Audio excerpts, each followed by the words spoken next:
What are the essential things that data scientists need to know about AWS?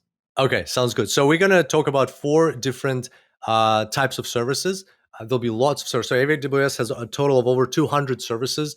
There, we're not going to talk about all of them. We'll talk about four main types that are relevant to data science, and we'll mention a couple. First one will be compute.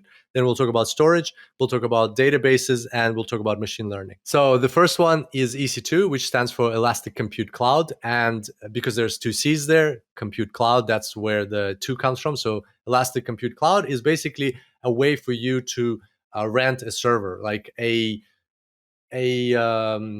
type of like a device. Like imagine like on premises, it would be like a server rack or a computer that's doing the processing. It can have a certain number of CPUs, whether 2, 8, 16 CPUs, however many you want, and what what amount of storage you want. You want 8 gigabytes, 16 gigabytes, and so on. Same thing in the cloud. So there's these big server racks that they have, and they're split into these virtual machines, so virtual instances they're called. You don't need to worry about the fact that they're virtual. You just say what you need, and it's completely isolated from other clients. And then you will get your 16 CPUs and I don't know 80 gigs of RAM or whatever, 80 gigs of memory, whatever you need to be running a model. So you can, and the benefits of doing this through the cloud, we've kind of mentioned a few of them, is that you can select the right size for the right job. You can use it today and not use it tomorrow. You only pay for what you use. You only pay for the compute resource that you use. You don't pay for it if it's sitting there idly and not doing anything. It's very agile. You don't have to buy anything and install in your servers, and you get access to the latest technologies out there. So they're constantly getting updated. So that's a service to know. So whenever you hear in conversation EC2, that is the Elastic Compute Cloud Service of Amazon Web Services.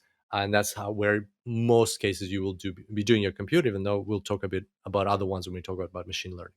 Yes, and now I would like to talk about S3, which is another very popular AWS service. So S3 stands for Simple Storage Service, and as the name suggests, it's a storage service offered by AWS. And it's completely insane because it basically offers virtually unlimited storage. You can store virtually unlimited amount of data within S3. So it can be any of your files. It can be CSV files, for machine learning.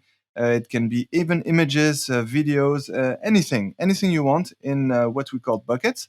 And also the very powerful thing about S3 is that it has 99.99911 times data durability, which means that even within 1 billion years, you will not lose any item within your S3 storage.